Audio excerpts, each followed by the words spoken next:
reading of the lesson. Thank God so much for how He's been blessing us in this lesson, studying the book of Job. And, we've kind of gone through the majority of the book up until this very point. Now we are introducing a new character. Prior to this, we have been looking, again, just in review, looking at the first two chapters where this discussion took place between, these heavenly beings where, God had, given Satan permission to do certain things to Job. And so we read through how his family, his children were killed. A lot of his livestock was taken. Then in the second chapter, we read about how his health was affected and how God had allowed Satan to touch his body, but God had told him, he couldn't touch his life. And so from like the third chapter up until about the 31st chapter, we read there's this discussion going on between Job and his friends and three of his friends. And it was interesting because a lot of the discussion that we were looking at, we were talking about, where they were going back and forth. A lot of his friends were spending time trying to get Job to repent. It's like, hey, God wouldn't do this. He's not going to do this to the innocent. You must have done something wrong. You must have sinned, so just repent. And Job maintained his innocence. He maintained that he did not do the things that they were accusing him of. However, as we read, we noticed too that there were times when Job, as he is speaking, he's starting to make certain accusations and implying certain things toward God as well. We read where he was saying how God was doing this, to him without a cause, and how God had made him an enemy.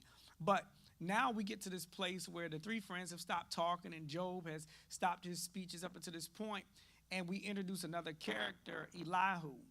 Now, I don't know how much time had transpired where this discussion was going back and forth between Job and the three friends, but obviously Elihu was nearby, and he heard some of the communications and the conversations that was going on before them. And so in this 32nd chapter, Elihu is introducing himself. And we're going to kind of go through it. And with 32 through 37, we may not discuss each and every verse, but there are certain things within each chapter that we want to look at. And as we read through the lesson, we see where Elihu, he's upset. He is coming in now and he is angry, not just with Job's friends, but he's also angry with Job. And see, one of the things that Elihu, we're going to get into it, that Elihu was stating, he was angry with his friends at how they had responded to Job. And as it related to Job, the way that God allowed me to understand it, that even in the midst of Job kind of proclaiming his innocence, he made certain accusations toward God. And I believe Elihu felt that rather than speaking to how just God is, Job would speak to how he felt that certain things were happening to him that he did not necessarily deserve. So let's go back into the 32nd chapter. We'll start the first verse. It says, so these three men ceased to answer Job. And it's talking about his three friends. Because he was righteous in his own eyes. And this is something that we saw with all these discussions. His friends felt that Job was self-righteous, that he was righteous in his own eyes, that he was saying he didn't do wrong. And they understood, again, we had talked about this before, we have the benefit of knowing what happened in the first and second chapter. They didn't. And I even believe that Job and the friends would have responded differently had they known that this is what God had set up, that God was doing this for a certain reason to prove that Job was not just serving him for nothing, right? So it says in the second verse, it says, then was kindled the wrath of Elihu the son of Barachel, the Buzite, of the kindred of Ram. Against Job was his wrath kindled, because he justified himself rather than God. And see, so he felt that Job spent a lot of time with his friends defending himself. justifying his actions, and he's feeling like, okay, well, Job is saying that, well, I didn't do what you guys are saying that I'm doing. I'm not guilty of these different things that you're saying that I'm guilty of. But he didn't spend a lot of time speaking to how God is just in what he does, right? And we're going to he's going to explain some of this as we go along. And also, as we get through this and we're talking about some of the things that Elihu says, there's several things that I believe, yes, Elihu was right on point with, but I do think that there are certain accusations he makes toward Job, and there's certain things that he says toward Job that I can kind of see where he can infer that, but like there's one thing in particular he said that Job said. I did not read where Job had said that, right? So moving on. It says, also against his three friends was his wrath kindled, because they had found no answer and yet had condemned Job. Now Elihu had waited till Job had spoken, because they were elder than he. When Elihu saw that there was no answer in the mouth of these three men, then his wrath was kindled. And Elihu the son of Barachel the Buzite answered and said, I am young, and ye are very old. And it's something, because as you read, Elihu is presenting himself as speaking on God's behalf, presenting himself that, hey, I'm here to tell you what thus said the Lord. But one of the things we can see, he still exercised patience, right? And I was thinking about how even when God gives us something to say, there still is timing. Because we read where Elihu didn't just respond, he was patient. And he allowed them to speak. And a part of that, too, was because he was like, you guys are older than me. And so I'm going to give you the chance to speak. I'm going to give you the chance to say what you have to say. And now I'm going to speak, right? 6th verse. And Elihu the son of Barachel the Buzite answered and said, I am young, and ye are very old. Wherefore I was afraid, and durst not show you mine opinion. I said, days should speak, and multitude of years should teach wisdom. But there is a spirit in man, and the inspiration of the Almighty giveth them understanding. Great men are not always wise, neither do the aged understand. My first question, and looking at that part where he's saying days should speak and all these different things, he's saying great men are not always wise, neither do the aged understand judgment. In your words, what is he expressing in those verses? And I'm kind of looking at from verse 8 through, we could say 8 through the 8th and the 9th verse. So here we have him, he's patient and he's waiting. He's allowing Job and his friends to talk. He's allowing them to say their part. He's allowing them to do these different things. He's like, you guys are older than me, and so I'm gonna wait, and I'm gonna be patient and give you guys an opportunity to speak. But then he says, great men are not always wise. Neither do the aged understand judgment. What is he saying? In your opinion, what is something that what message is he getting across in saying this?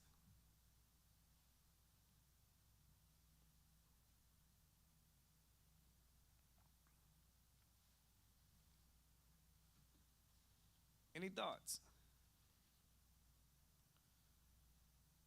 Do y'all think that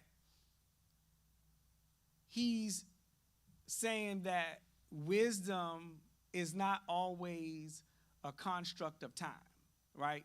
Because a person is of a certain age or of a certain position, that does not mean that they're automatically wise. Do y'all see that? Do y'all agree, disagree?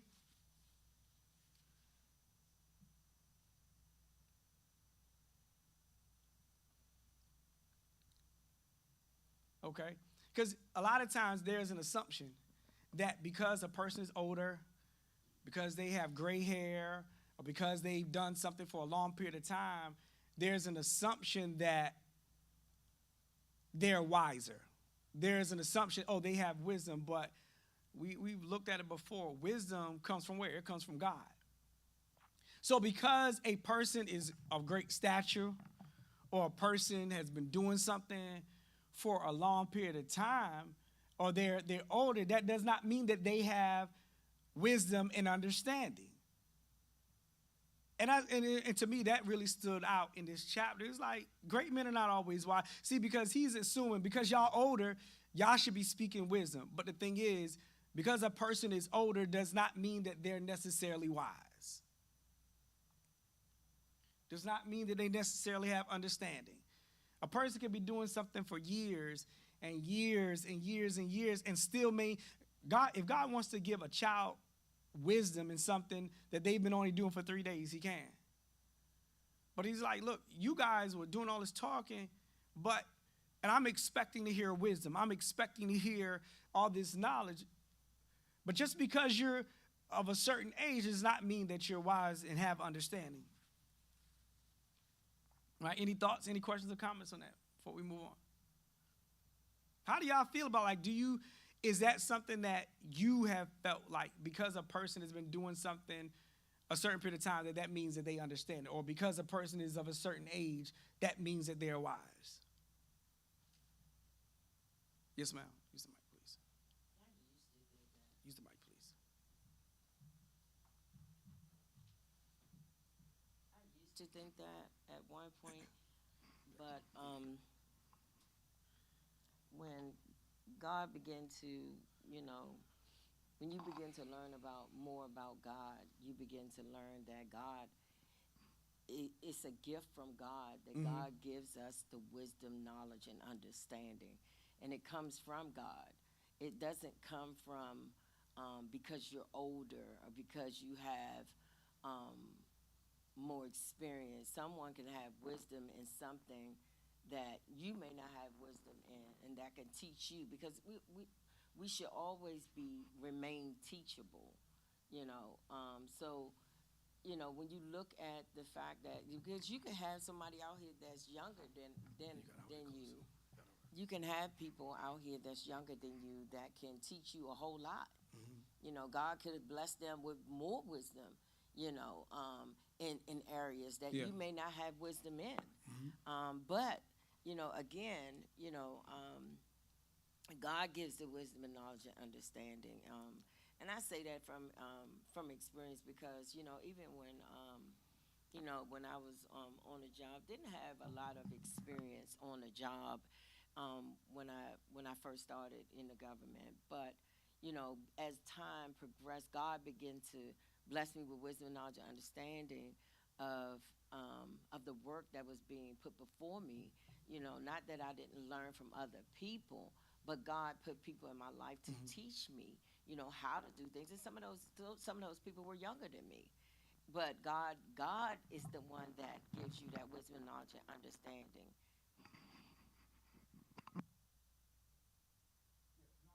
Agree. He's the one that does that.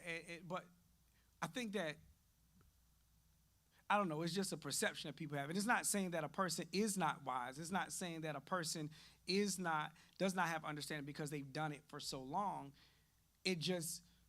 That's not necessarily, it's not a one-to-one. It's not all the time. Because you've been doing it for so long, because you're of a certain age, that means that you're wise. So we have Elihu that is speaking. He is expressing that, he was being quiet because this is what he felt. This is what he felt. This is what he was thinking. All right, let's read on. It says, behold, I waited. Let me start the 10th verse. It says, therefore I said, hearken to me. I also will show mine opinion. Behold, I waited for your words. I gave ear to your reasons, whilst ye searched out what to say. Yea, I attended unto you, and behold, there was none of you that convinced Job, or that answered his word. It's like he's kind of talking to the friends. It's like, I'm sitting here listening to y'all talk, and none of you gave the right response to Job. None of you spoke the right way to Job. None of you responded the right way to. And one of the things I do respect about him was he wasn't having respect to persons. He's going to express how he feels about both of them, about the friends as well as about Job. Now, as we get into some of his discussion about Job, we may see that, okay, I agree with this. I don't necessarily agree with that. But he's trying to speak in a way to bring some type of correction, to bring the focus back where it should be. Right? It says in the 15th verse,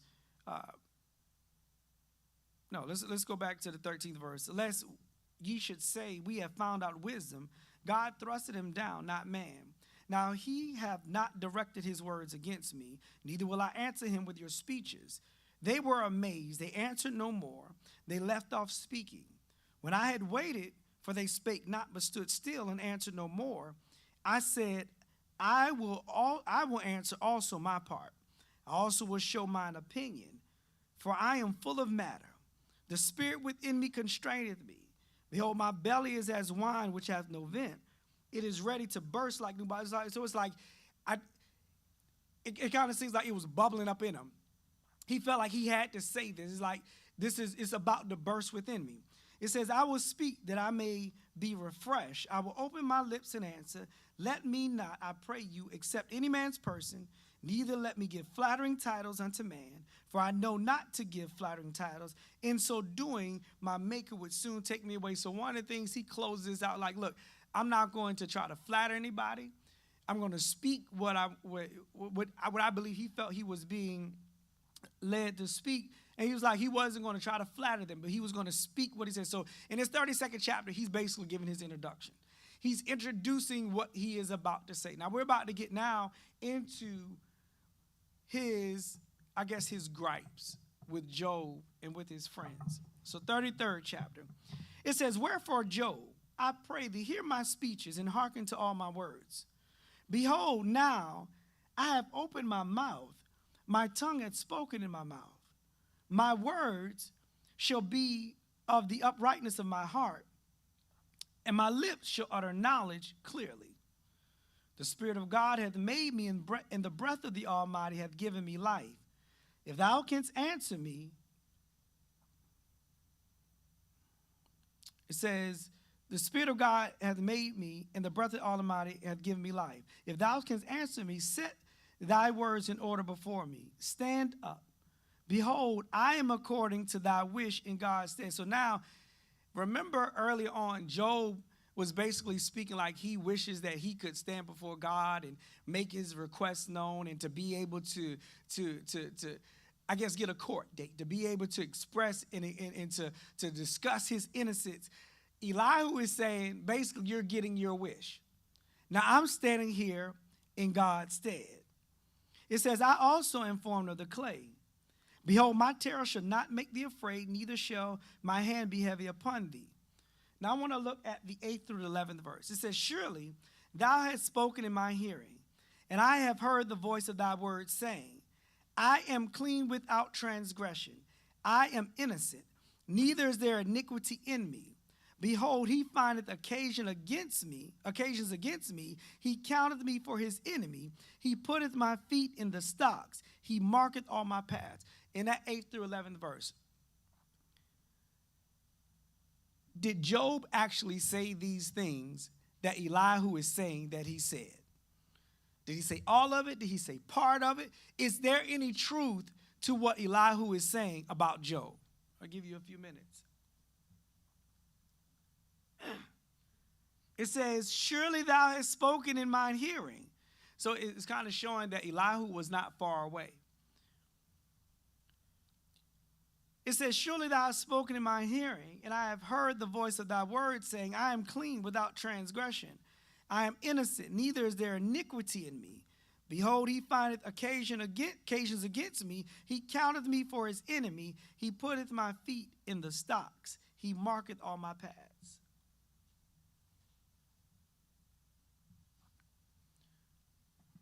Did Job say these things? Did he say some of it? Did he insinuate it?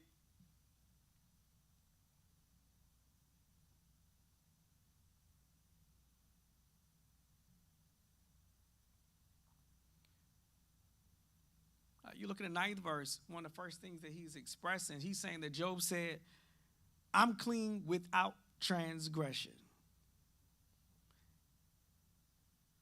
I am innocent. Neither is there iniquity in me. Did Job ever say that he did not sin at all? Did Job ever say that he didn't commit any iniquity, that there was no transgression in him?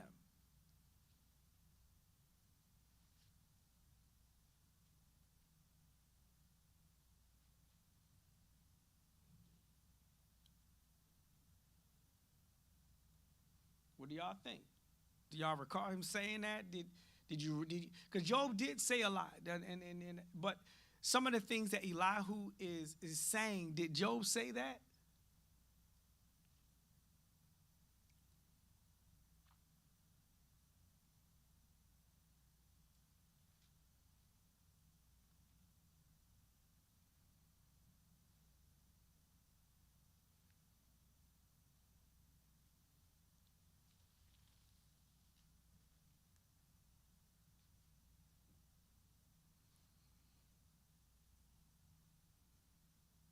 Just looking at the ninth verse, did Job say that he was clean without transgression? Did Job ever say he did not sin? He did not do anything wrong?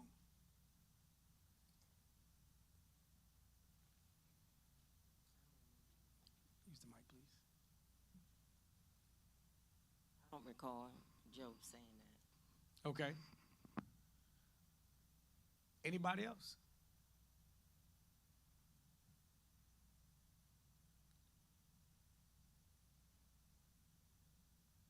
Yes, ma'am. Can you use the mic for me?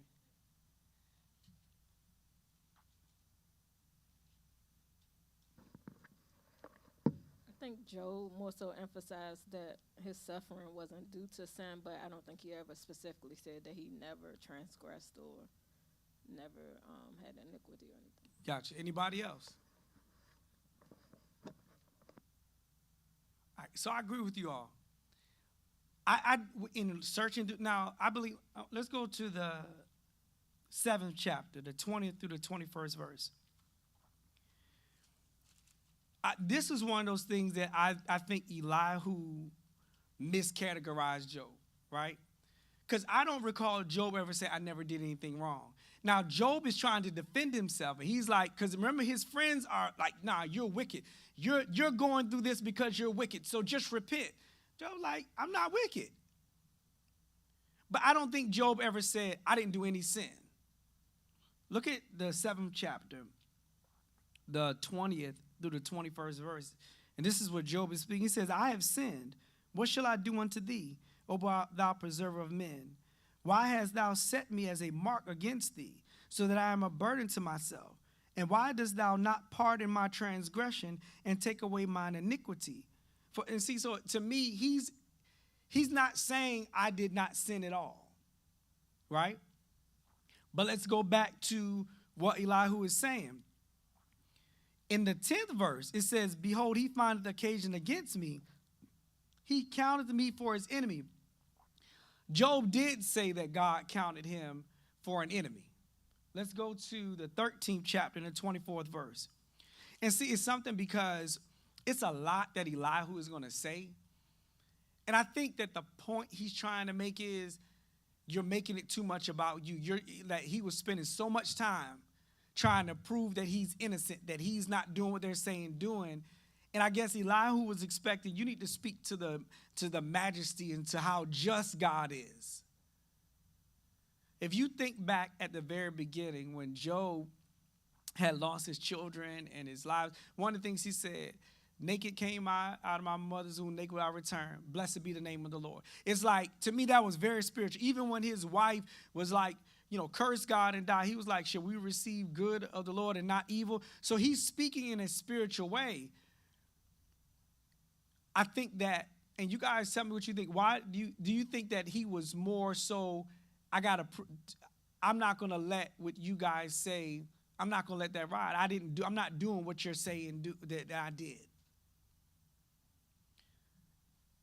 But Elihu, I think, takes offense. It's like, no, you need to speak more. You're trying to establish your innocence and your righteousness. No, speak to the righteousness of God. I call the scripture the 9th chapter, the 17th verse. No, let's go, 13 and 24. I'm sorry. Got ahead of myself. 13 and 24 says, wherefore hidest thou thy face and holdest me for thine enemy? So you see, Job did kind of accused that God was holding him as an enemy. Not only that, in a lot of the stuff that Job was saying, Job even insinuated that he was suffering without a cause. Like that this was happening to him and it was for no cause. Go to the 9th chapter in the 17th verse. And this is not so much just to poke holes in Elihu's argument, because Elihu is going to say some things that are very true, some things that to me stand even until today. But then in the midst of that, I do think some things maybe he interpreted what was being said, and that's possible. Sometimes you hear people say things and you're like, but you said this, like, no, that's not what I said. But a lot of times that's the interpretation, right? 9th chapter, 17th verse. It says, for he breaketh me without a tempest and multiplieth my wounds without cause. So we see Job did say a lot of things in reference to God. Well, God is doing this to me. But I think he's saying this because he just didn't understand why this was happening. And it kind of goes back to what we were discussing before, when we don't understand things. And a lot of things God is not going to reveal to us. A lot of things God is not going to say, this is why I'm doing it. Sometimes we'll say different things and it's in ignorance. And as Elihu is going to say, he's speaking words without knowledge. And even God is going to second that. Right? So let's move on in the lesson. It says, 10th verse, behold, he findeth occasion against me. He counteth me for an enemy. He putteth my feet in the stocks. He marketh all my path. 12th verse, behold, in this thou art not just. I will answer thee that God is greater than man. He's telling Job, in this stuff that you're saying, even though he didn't quite get it all right, in my opinion, he's telling Job, you're not just. What was unjust about how Job had been responding all along to his friend? What was the unjust part?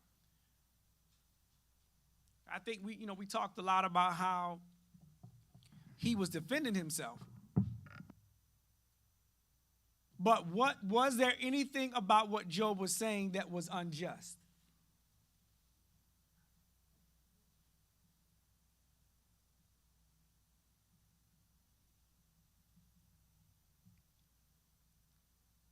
Do you think Elihu has a point thus far?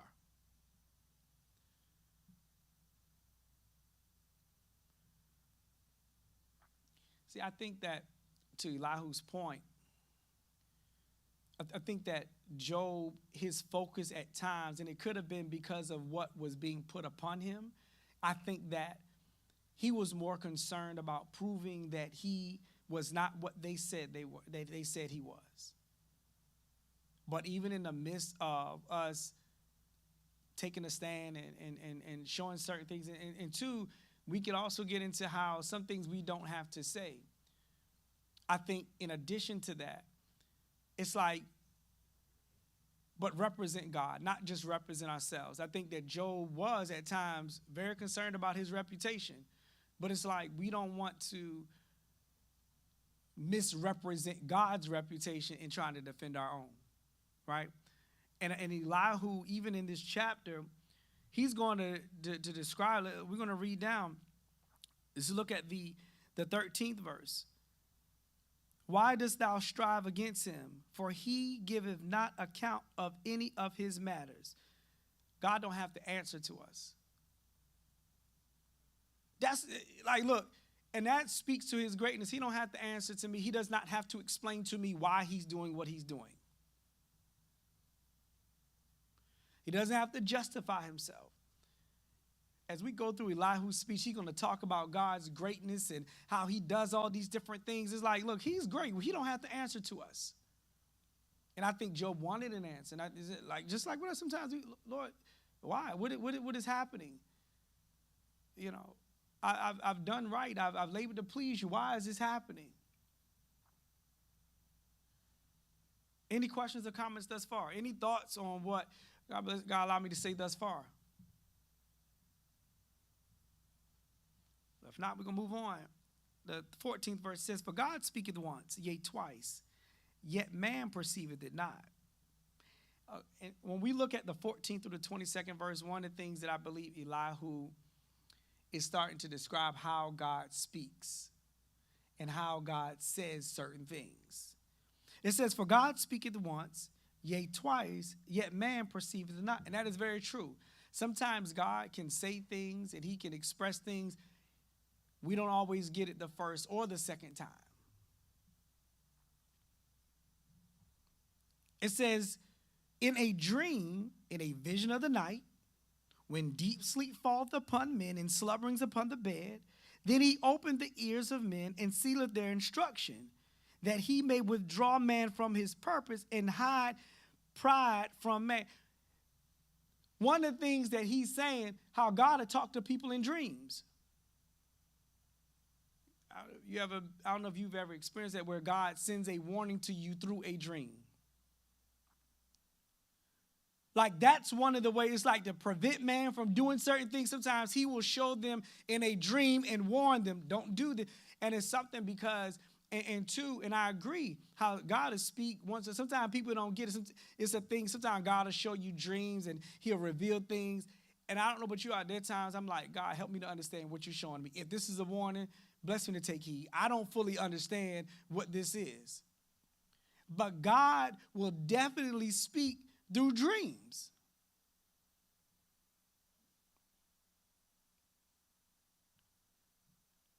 Sixteenth verse. "Then he openeth the ears of men and sealeth their instruction, that he may withdraw man from his purpose and hide pride from man. He keepeth back his soul from the pit and his life from perishing by the sword. He is chastened also." So God speaks through dreams, right? But look at this, the next part. He said, "He is chastened also with pain upon his bed, and the multitude of his bones with strong pain, so that his life abhorreth bread and his soul dainty meat. His flesh is consumed away that it cannot be seen, and his bones that were not seen stick out. Yea, his soul draweth near unto the grave, and his life to the destroyers." That's another. He said God can even speak and give people discipline through afflictions. So Elihu is kind of setting the stage. He's talking about how this is how God speaks sometimes. He'll show you dreams and he'll show you different things. Sometimes God will afflict people. But it's not, one of the things I thank God about how gracious he is, when he does afflict us, even if it is to punish, it is protective in nature. To me, it's to let me get you back on track. If that's why he's doing it, let me get you back where you need to be. I'm getting your attention. Let me get your focus back. Look at how merciful he is. That okay, I see you're heading in this direction. I'm gonna show you this dream. I'm gonna show you this vision to get you back in line. What are y'all thoughts on that? Y'all agree, disagree? That's how God speaks through dreams, how sometimes he'll use afflictions, but that those afflictions, again, is protective. Yes, ma'am. Use the mic, please. I thought you had your hand up. Okay. God bless. I agree that God does speak to us, in many ways. God can speak to us through dreams. God can speak to us through people. God can speak to us in many ways. He can speak to us, in dreams. He can speak to us through people. He can speak to us through, correction. He can speak to us in many ways. If God has something for you, if God has a word for you, just for you, God, you're going to get it. You're going to get what it is that God has for you. I do agree. He speaks even through people. Even when you read on, it kind of, even in this chapter, it talks about how he can use a person to help, to bring you back.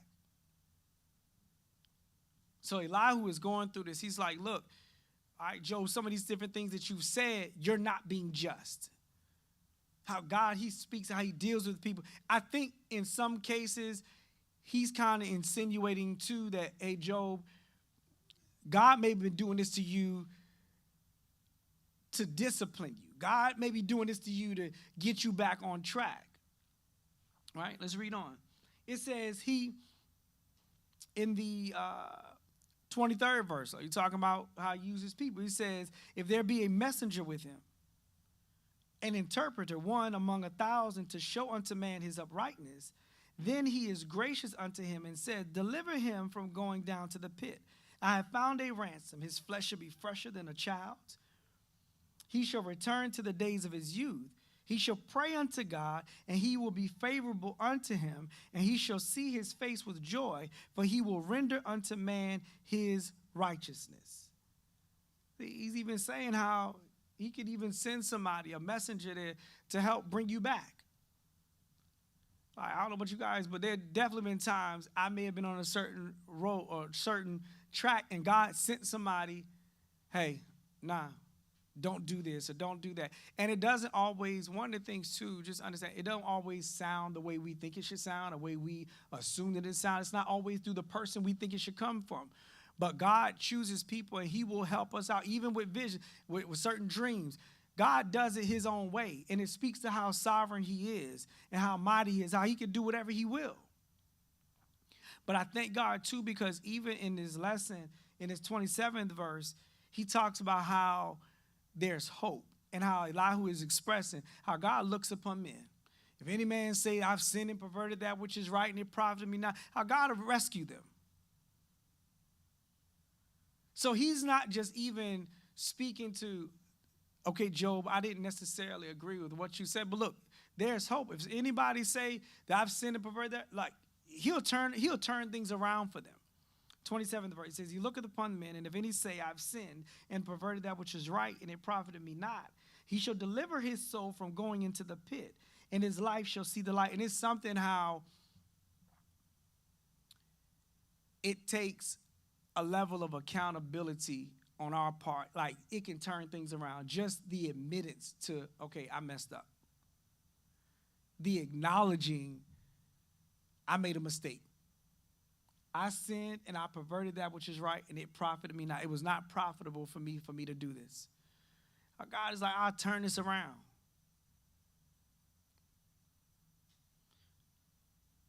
The 28th verse, he will deliver his soul from going into the pit, and his life shall see the light.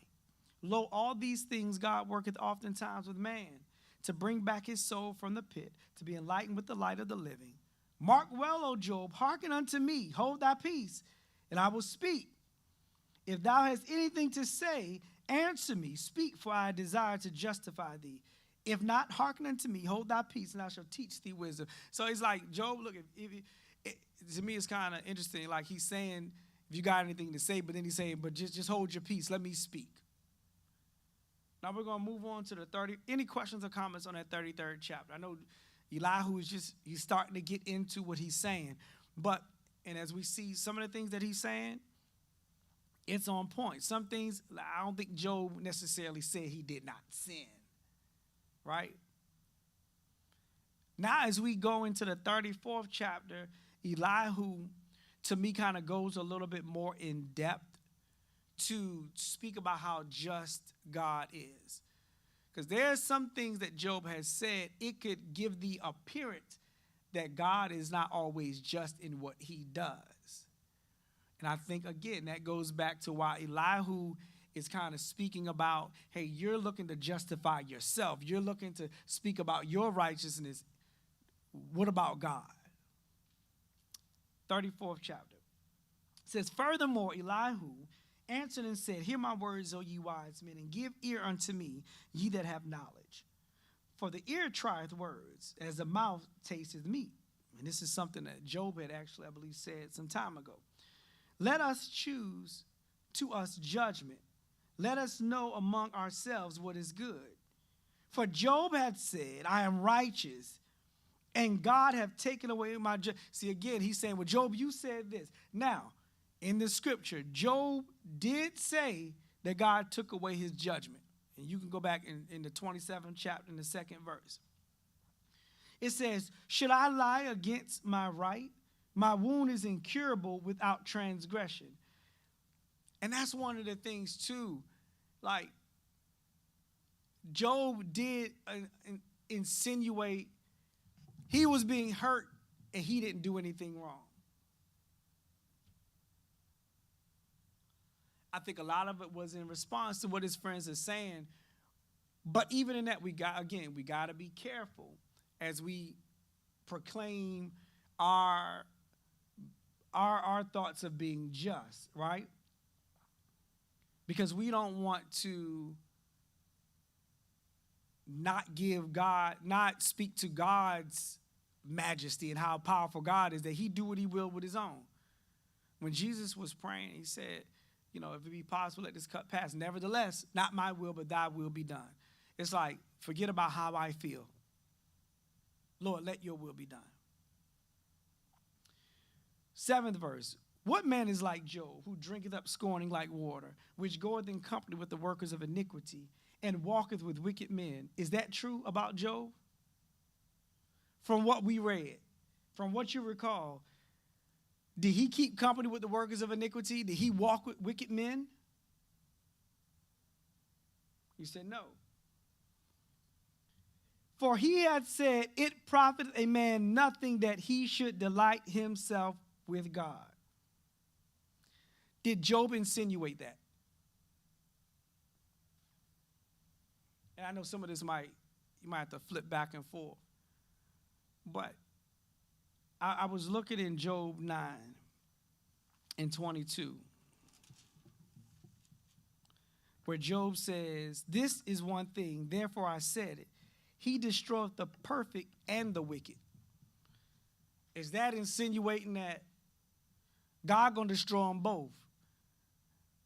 And that could have been why Elihu was saying that it profit a man, that he's assuming that Job said it profit a man nothing that he should delight himself in God. Because if you saying he's going to destroy the perfect and the wicked, what's the purpose of being perfect? Right? How does that benefit me? Therefore, hearken unto me, ye men of understanding. Far be it from God that he should do wickedness, and from the Almighty that he should commit iniquity. He's saying God is not going to be wicked. There's nothing that God is going to do that's going to be wrong. Everything that God does is with a purpose. Everything that God does is in righteousness. Everything that God does is just. What was it in Romans? I think it was in Romans 10, where it was talking about how God do what he will. Like, he show mercy on whom he will show mercy. And whom he will, he hardeneth. But everything he does is righteous. People may say, well, that's not fair. That ain't fair. But whatever God does is just. Any questions or comments just on that? Any thoughts?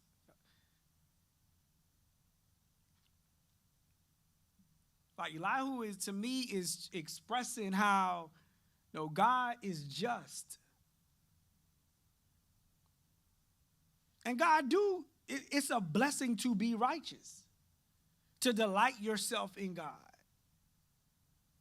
We was reading where these comparisons would be to the wicked. And I believe even Job was saying how you got the wicked out here that's prospering, the wicked that's doing this.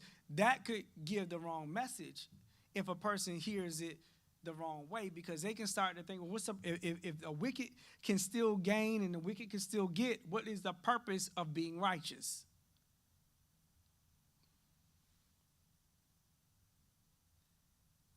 Any questions or comments? Any thoughts? I'm kind of quiet today. All right, let's move on. In the 11th verse, it says, for the work of a man shall he render unto him, and cause every man to find according to his ways. Yea, surely God will not do wickedly, neither will the Almighty pervert judgment. What is he saying in the 11th verse? What is he saying in the 11th verse?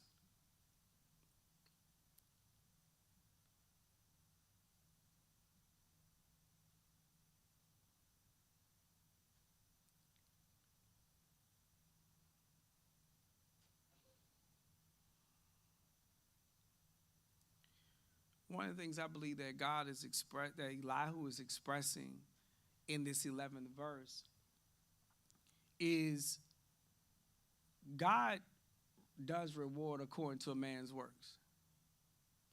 What you measure out is going to be measured to you. And like in studying this, there are some people that don't necessarily agree. Now, I'm not saying that God gives every man exactly what they deserve, but what you measure out is going to be measured to you. God does reward according to our works. Like, he's just in that matter, because to me that would make him unjust if I cannot do good and still receive the rewards of righteousness. That's why it pays to be righteous. Like, God is just, he's not going to tell us to be righteous and I'm going to give you this reward and then give that reward to somebody that's unrighteous. And a lot of times people say, well, this person has this. Materialistic things are not necessarily the blessings that we should always be seeking after. Like, it's a difference. What God does, like the scripture talks about how the blessings of the Lord make it rich and how he added no sorrow with it. How when God blesses you, it's not a sorrowful thing that comes along with that, right? So he's saying, like, look, God is very just. Even though Job may have felt, well, this is happening without a cause, God is not unjust. And so Elihu is expressing his disapproval to how Job has been responding. Any thoughts? Any questions or comments? All right. 12th verse. Yea, surely God will not do wickedly, neither will the Almighty pervert judgment. Who hath given him a charge over the earth? Or who hath disposed the whole world?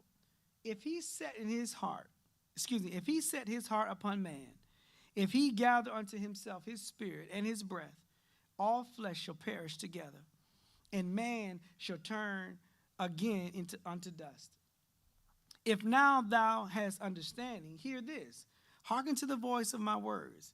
Shall even he that hateth right govern?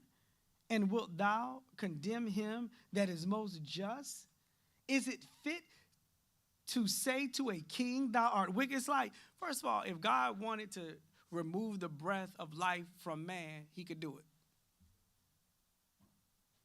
it. If he at any point in time wanted to say, I'm knocking it all down, he could.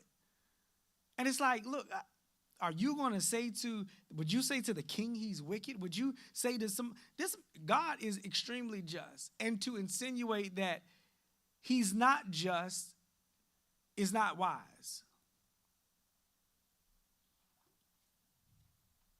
All right, let's read on. It says, if now thou hast understanding, hear this. Hearken to the voice of my words. Shall even he that hateth right govern?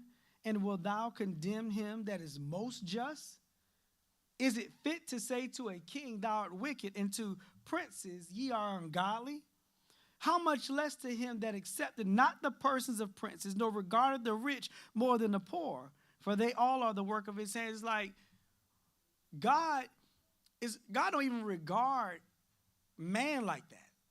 He don't, I have more respect to the rich than I have to the poor. See, he is extremely just. See, there is a difference between how God looks at man and how man looks at man. So he is making it clear. God is just in everything he does. There is nothing unjust about him. I mean, he's angry with Job because it's like, how can you insinuate certain things? How can you accuse God of anything? It should be more about speaking to God's righteousness, to God's justness. Now, I get it. Job was trying to prove it, like, I'm not what you guys say I am. But even in the midst of that, there are certain accusations that he makes against God that it's apparent that rubbed Elihu the wrong way. That it made Elihu like, nah. Any questions or comments or thoughts on that so far? All right. All right, so again, we're in the 34th chapter. We're down at the 20th verse. It says, in a moment shall they die, and the people shall be troubled at midnight and pass away, and the mighty shall be taken away without hand. For his eyes are upon the ways of man, and he setteth all his goings. There is no darkness, nor shadow of death, where the workers of iniquity may hide themselves. For he will not lay upon man more than right. He's not going to give something that is unjust. He's not going to lay upon anybody more than right. They sing the song, God will never put more on me than I can bear. Whatever God does, it's right and it's just.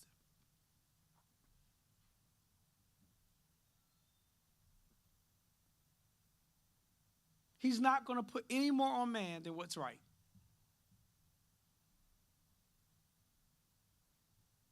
Y'all agree with that? Like, he ain't going, like, although Job may have felt like it's not like what he was like, okay, well, this happened to me without a cause and all these different things. Like, Elihu is expressing God is not going to put any more on man than what's right.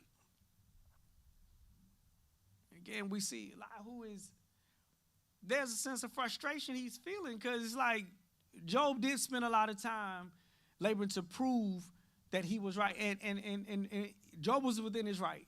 But I think Elihu was trying to make a point. Yeah, but don't be so concerned about justifying yourself that you forget to speak to how just God is. Remember, Job, in a lot of stuff he said, whether it was how he felt, he still at times accused God of different things. God, like, this is happening without a cause. Elihu was responding, hold up. God ain't going to put no more, God is not going to put anything on a person more than right. But again, when we step back, we have the benefit of reading chapters 1 and 2. We understand what was going on. But when you're in that place where I don't know why, it can make a person say a lot of stuff. God, I done right, God. Hold up. Again, it gives respect to what Jesus said. Not my will, but thy will be done. Whatever God does is right. And I was thinking back to that first chapter. In the second chapter, Job started out, naked came out of my mouth. Like, he was saying some things that was to me, spiritually strong. And maybe it started to wear on him.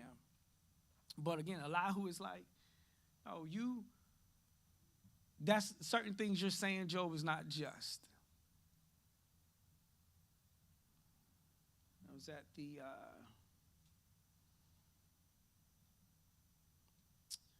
chapter 34. Which verse was I at? Good, 21st verse. For his eyes are upon the ways of man, and he seeth all his goings. There is no darkness, no shadow of death, where the workers of iniquity may hide themselves. All right? Like, you can't, God sees everything. It says, for he will not lay upon man more than right, that he should enter into judgment with God. See, you're not going to be able to come and say, well, God, you're unjust. Like, no, whatever God does, it's right. And it makes me, it's like we can think of, like, man, all the times that we thought, this ain't fair, God. This ain't fair. Any questions or comments, thoughts on that? Thus far. Yes, ma'am. Just to the point, coming in that you was making about Elihu, how he was frustrated with Job for trying to justify himself rather than submitting to God. But I really do thank God for this whole journey of Job, because in real life, real time, you know, just being real, it's easy because in the flesh, we do find ourselves, or I have found myself doing that in the past. Like, you know, saying before, you feel as though you have to justify yourself, or even though I was just thinking this too, we could know something, right? But to know something and to do it is two different things. True. Right?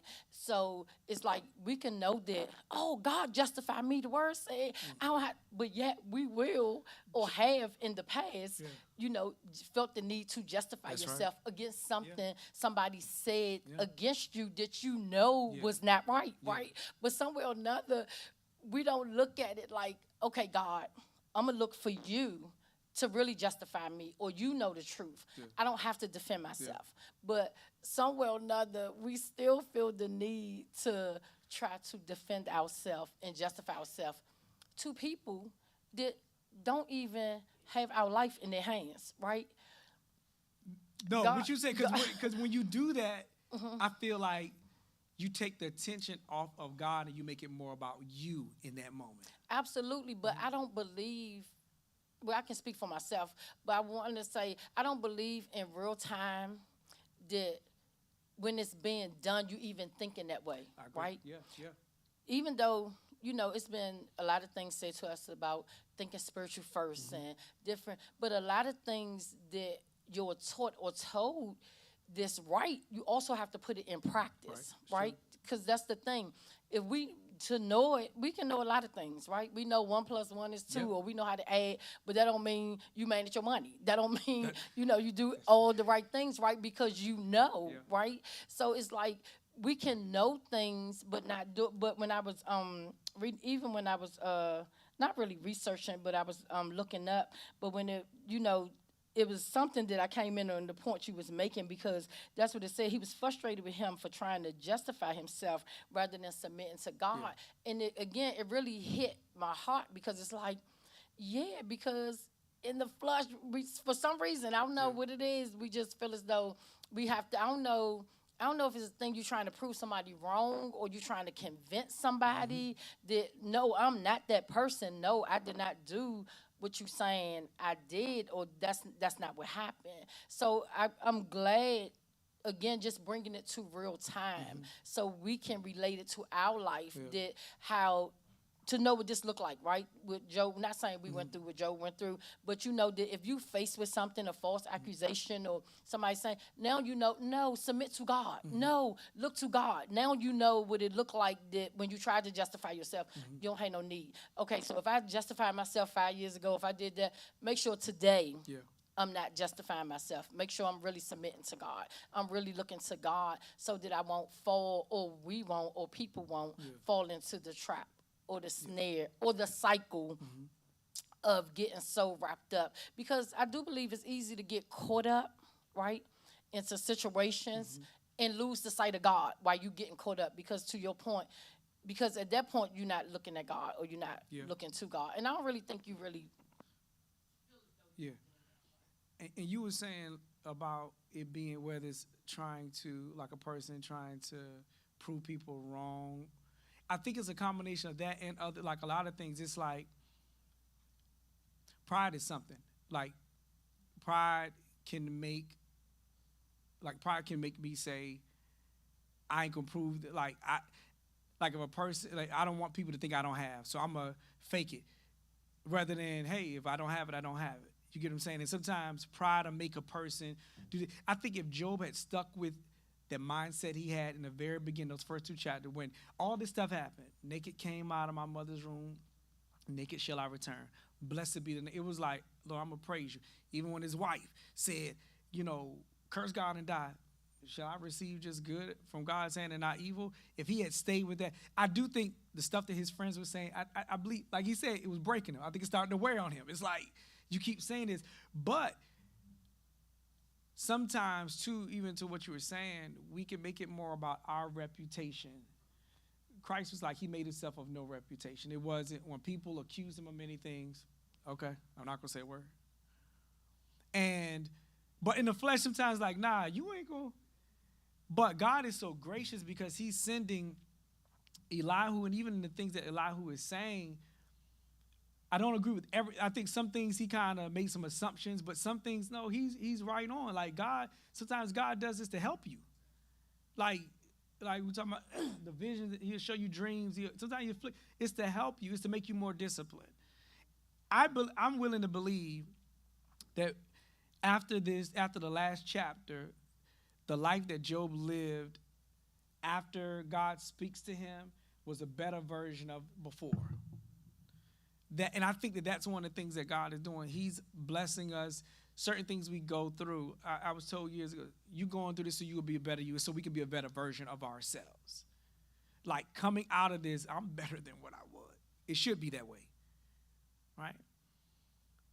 So it says, for he will not, 23rd verse, he will not lay upon man more than right, that he should enter into judgment with God. Like, God is not going to make it where you can honestly say he's unjust. Like, he wouldn't tell us to use just balances and just weights and then he be unjust. 24th verse. He shall break in pieces mighty men without number, and set others in their stead.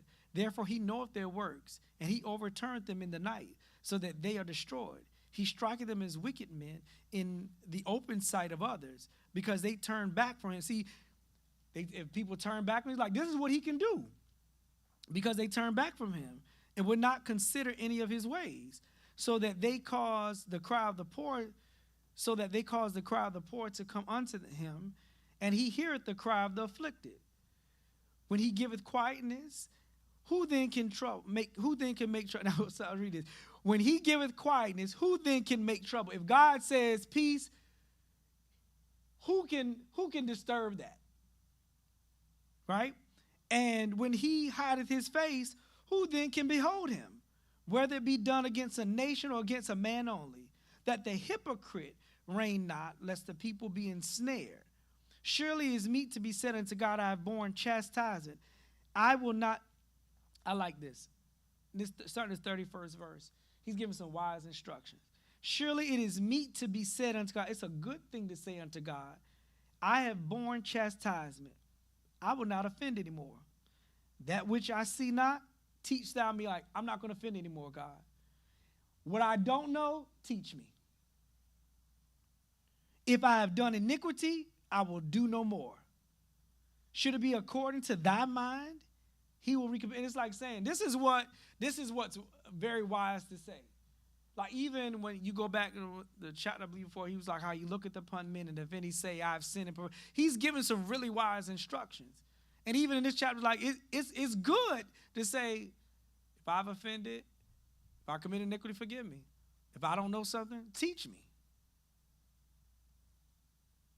So he's laboring to help Job and the friends, and he's giving some really good information, and he's giving really good counsel.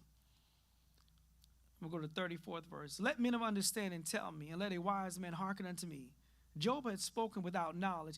And see, there are certain things that, and God even confirms and says to Job, basically, he spoke without knowledge. Some things, it wasn't, and that's one of the things too, like, even being righteous and being perfect, it does not mean that Job did not make certain mistakes, because there's still some things, but God is using this to help to teach him.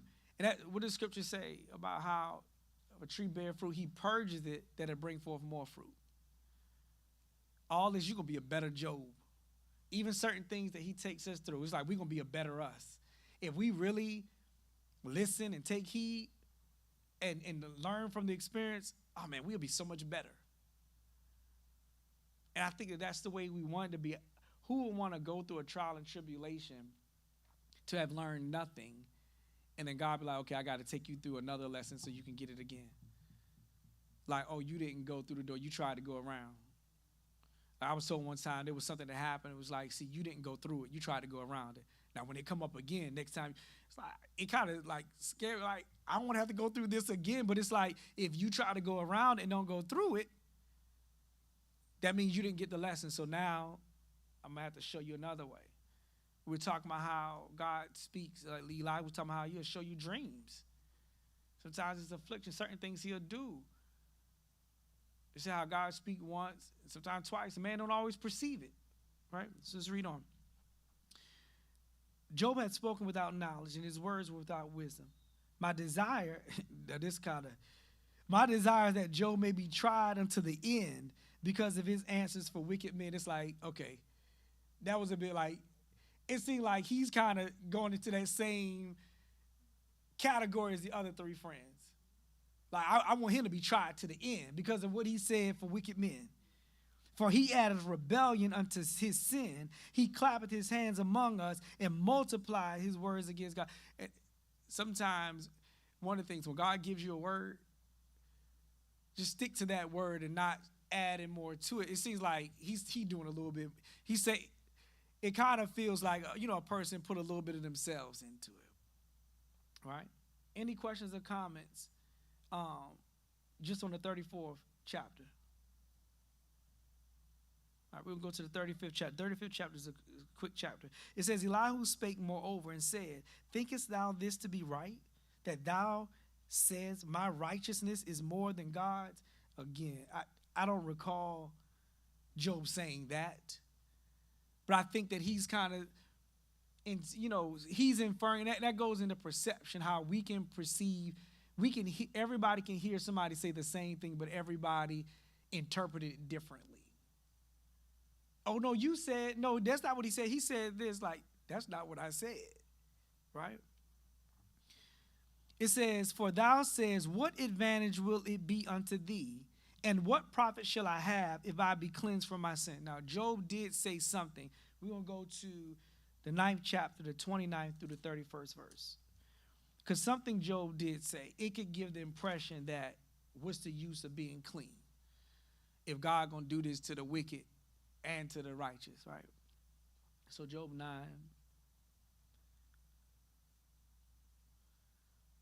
And I think that this is one of the things, too, that Elihu is saying, even in this part, that he's getting on him for insinuating that righteousness is not profitable, right?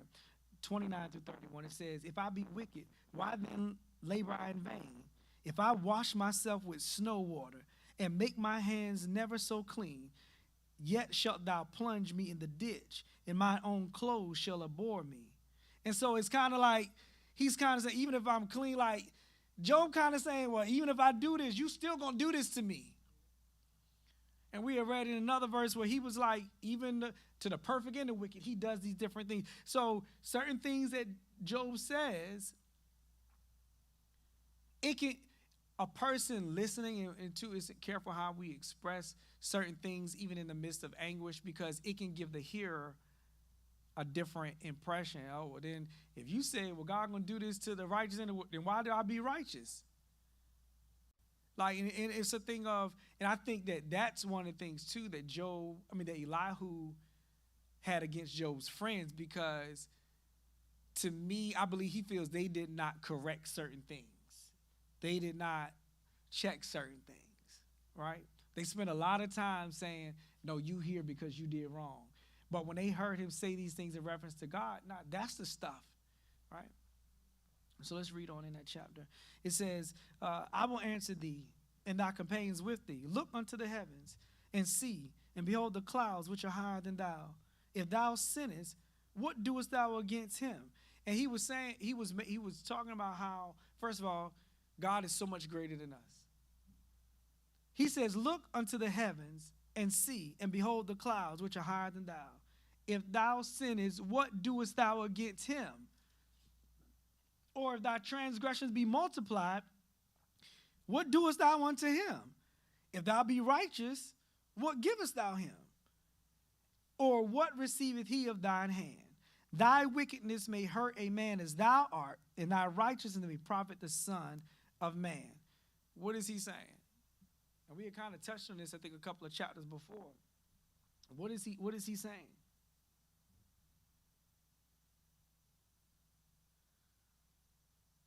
Speaking about how high God is, how great God is. Like, the stuff we do, like, we're not doing nothing. We're not benefiting him he's already holy. He's already saved. He's already made, we're able to get where he is. Remember when they came to Jesus and they was trying to, and he was like, he wasn't going to get involved with their covetousness. I'm not here to be a divider among you. It's like, he's not going to stoop to a level to get involved with certain menial matters. Like, our righteousness and our sin, that affects us. Yes, When we do if we do wrong, there could be ripple effects that can affect somebody else, but how they say at the end of the day, it affects us and it benefits us if we're righteous. So what are y'all thoughts on that? He says, look unto the heavens and see, and behold the clouds which are higher than thou. If thou sinnest, what doest thou against him? Or if thy transgressions be multiplied, what doest thou unto him? If thou be righteous, what givest thou him? Or what receiveth he of thine hand? Thy wickedness may hurt a man as thou art, and thy righteousness may profit the Son of Man. Any thoughts? Any additional thoughts on that? Because he says a lot right there.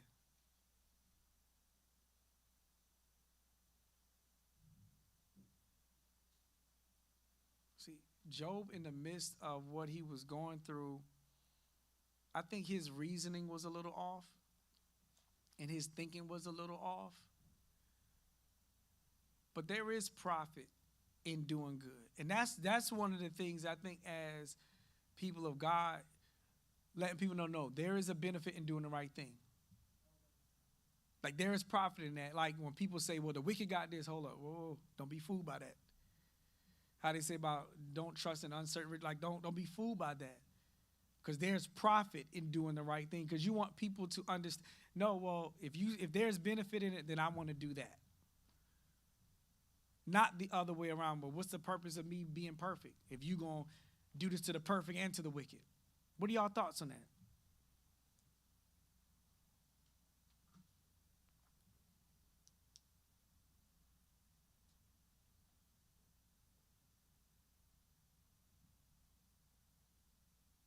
Anyone? I believe it's important to keep your focus on God. And even back to the things already being holy, and it's over time, even when it comes to the feast days, right? And I'm not saying like not to fast or do the crash thing, or you just get a sense that it's like God feast. Well, even the Sabbath is holy. We're not making us showing up to Shema Temple is not making this day holy. That's the truth. This day is going to be holy. That's whether we come, anybody, to any temple or any Yeah. church, anywhere you go, True. you cannot make that place holy, right? Yeah. Only God, He sanctified that. right. He made this day holy. He created this day for us to worship. He created it for us. Yeah. But we can't make it holy, right? Right. Nor can we make the feast days holy. Right. They already holy. It's nothing we can do to make the feast days holy, right? Right. We can't shout. We can't speak in tongue. We can't fast. It's nothing you can do to make something with God already created holy and made holy, because it's already. Yeah. Because He don't need us, we need Him. Right. So everything He did with us in mind, but yet and still we can't make it something that God already made it. Right. So I do believe in the message, even, Job, I know we're talking about Job, but just a reminder for us too, how important it is to keep your focus on God. Yeah. To really have that relationship. Like he said in the previous chapter, I think the 22nd or 21st, acquaint now thyself with Him and be at peace. So that's the only way we are going to get to the level that we need to be, if we have to get to know Him. Right, so it's just like it was said before. If you don't have a relationship, if you don't get to know that person, know what they like, know what they don't like, what they expect, right? So He wants us to be obedient. So He tells us what He don't like, and He tells us what He likes, right? So He tells us what He wants us to do.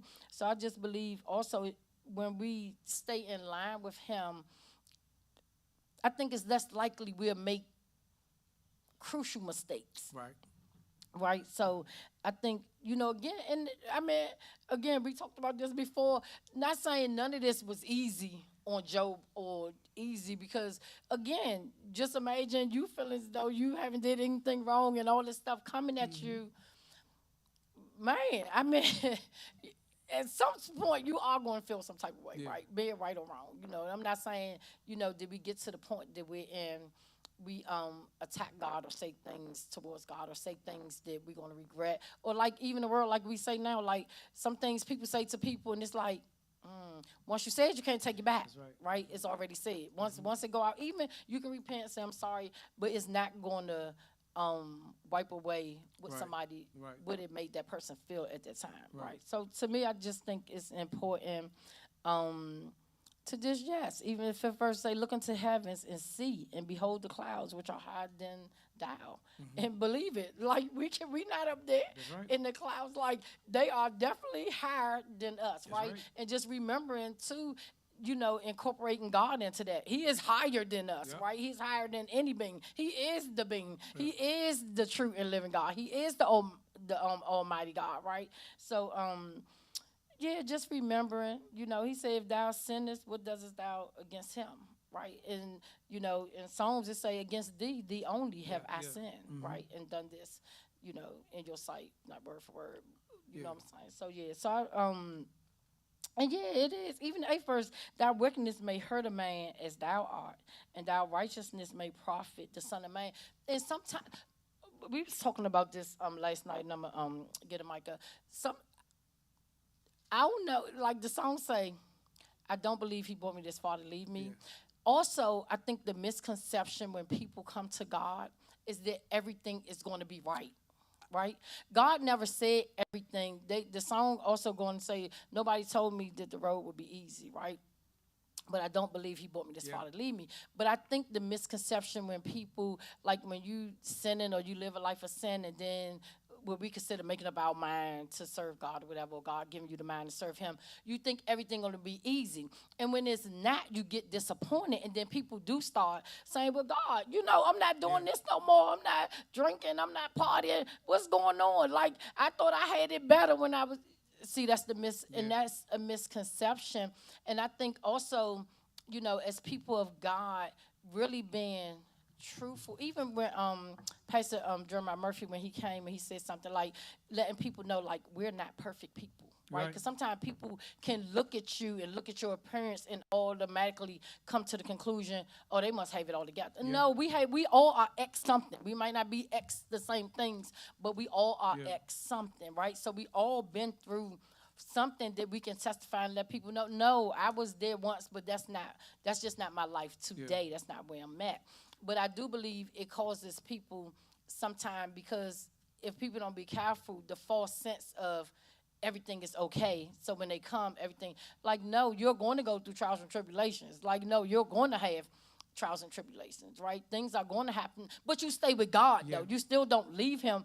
Don't be deterred. Don't go back. Still stay with him. But I do believe sometimes I can see how, that wasn't Job's story, but just taking it further to people that, do come in or think I was doing wrong, but now I'm doing right. Now it's happening. But even though that wasn't, Job was righteous, of course, we know his story. But the thing of it is, even with that being his story, he still felt some type of way, right? He still felt some type of way in going through this journey. So yeah, that was just some thoughts that I had. And I was thinking about, like when you were saying about how people have this perception that when they come into God, everything is going to be okay. I was thinking about the parable about the sower that sows the seeds, how those that fall by the way, those that fall upon the rocks by the wayside, like if you don't have root in yourself, then when afflictions arise, like when the sun becomes scorching, when the afflictions and persecutions come, if you don't have root, you'll wither away. And so, and I do agree telling people the full story, because you don't want somebody to be shocked when they come into God and then God start taking them through. Because like even going to this next chapter, Elihu kind of talks about sometimes God uses afflictions to do certain things. And when you get afflicted, oh man, why am I doing this? Everything was supposed to be easy. And he's talking about it's not a bed of roses. Certain things are going to happen. But it is important to understand, like, God, everything he does, he's just in it. And that's one, like, I think Elihu was trying to pound this, like, God is just. Stop. He ain't going to do something that's unjust to you. He's not going to put this on you and doing it for no reason at all, right? Any other questions or comments? Any other thoughts? All right, reading on. It says, I'm going to go down to the 14th verse. Although thou sayest thou shalt not see him, yet judgment is before him. Therefore trust thou in him. But now, because it is not so, he hath visited in his anger. Yet he knoweth it not in great extremity. Therefore doth Therefore doth Job open his mouth in vain. He multiplied words without knowledge. He's saying, like, look, you're not speaking the right things. 36th chapter. Elihu also perceived and said, suffer me a little, and I will show thee that I have yet to speak on God's behalf. It's like, I still got more to say on God. I still have yet to speak on God's behalf. I will fetch my knowledge from afar and ascribe righteousness to my Maker. For truly my words shall not be false. He that is perfect in knowledge is with thee. To me, you can say that can come off a little arrogant, like, I'm not going to say nothing false. The person that's before you is perfect in knowledge, right? Behold, God is mighty and despiseth not any. He is mighty in strength and wisdom. He preserveth not the life of the wicked, but giveth right to the poor. It's like, look, he's not going to preserve the wicked. He's going to give right to the poor. He withdraweth not his eyes from the righteous, but with kings are they on the throne. Yea, and this is the part, he doth establish them forever, and they are exalted. And if they be bound in fetters and be holden in cords of affliction, then he showeth them their work and their transgressions that they have exceeded. He openeth also their ear to discipline, and commanded that they return from iniquity. If they obey and serve him, they shall spend their days in prosperity, and their years in pleasures. But if they obey not, they shall perish with the sword, and they shall die without knowledge. It's like, look, sometimes God does things to people to discipline them. If they get it, have prosperity. If they don't, they're going to get destruction. So he's kind of showing, I think he's giving perspective. Sometimes, like, this affliction may just be to discipline you, Job. It could just be to help you be better. What the scripture talking about, how the sadness of the countenance, the heart is made better. Sometimes people go through times where their countenance is sad just to make their heart better, to make them stronger. It's not always, oh, he punished. No. And again, when you're in it, and I don't think any of us have this testimony to have experienced what so what he's going through, we can give him some grace that, okay, I get it. You know, but it's like certain things, I think Elihu was given a different perspective. He sat back and listened. Like, okay, you know, I assume since y'all was older, y'all would say certain things, but wisdom ain't about age. You know, it's not all about wisdom is not because you have understanding because you're of a certain age. And so I think he's given a different perspective.